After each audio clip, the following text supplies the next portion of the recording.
గుంటూరు జిల్లా తాడేపల్లిలో minor బాలుడిపై SI దాడి చేసినట్లు ఆరోపణలు వెలువడుతున్నాయి. విచారణ పేరుతో స్టేషన్కు పిలిపించి నిర్బంధించి కొట్టినట్లు బాలుడు ఆరోపిస్తున్నాడు. ప్రకాష్ నగర్లో జరిగిన గొడవకు సంబంధం లేకపోయినా తనను పోలీస్ స్టేషన్కు పిలిపించి దాడి చేసినట్లు బాలుడు తెలిపాడు. తన బాబాయి గాయపడడంతో అంబులెన్స్ వద్ద సహాయం చేసినప్పటికీ కారణం తెలియకుండా కొట్టారని వాపోయాడు. సంతకాలు చేయాలని పిలిచి విచక్షణారహితంగా కొట్టారని బాలుడు ఆవేదన వ్యక్తం చేశాడు. తల్లిదండ్రులు లేక కుటుంబ పోషణ కోసం పనిచేస్తున్న తనపై ఇలా ప్రవర్తించడం అన్యాయమని చెప్పాడు. ఇప్పటికే ఇదే ఎస్ఐపై ఇలాంటి ఆరోపణలు గతంలో కూడా ఉన్నాయని స్థానికులు చెబుతున్నారు. ఈ ఘటనపై పూర్తి స్థాయి దర్యాప్తు జరిపి చర్యలు తీసుకోవాలని ప్రజలు డిమాండ్ చేస్తున్నారు.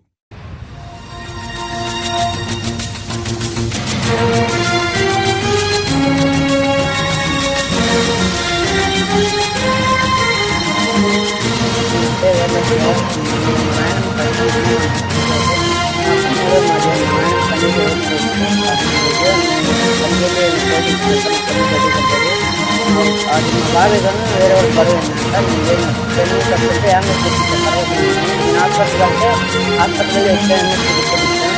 తర్వాత 2 రోజులు అయినాక మా మామ ఫోన్ చెప్పండి మా మామ ఫోన్ ఇచ్చి అరే చౌగా నువ్వే చేసి ఎస్ఐ గారు హాస్పిటల్ పెట్టేస్తారంటే వచ్చాము. వచ్చి ఏం అడగకుండా లోపల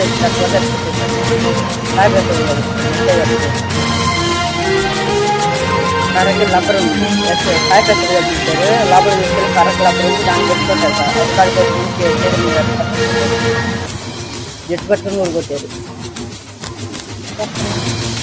ఇది నేను రాగానే పిల్లలు లోనకి తీసుకెళ్ళిపోయాడు. లోనకి తీసుకెళ్ళిపోయి బయట ఉండు వచ్చావా నిన్ను కొడతా అని అన్నాడు. అంటే సరేలేండి నేను రానులేండి అన్నా. నేను బయటనే ఉన్నా. ఆయన తలుపు పెట్టి గడిపెట్టి పిల్లల్ని కొట్టాడు. ఏంద్రా అంటే కొట్టిండమ్మా నన్ను బయటకు వచ్చి పెట్టుకుంటూ చెప్పాడు. అంతవరకే నాకు తెలిసాడు. అదే ట్యాన్ బాధ్యత దొరకారు. వాళ్ళే రమ్మన్నారని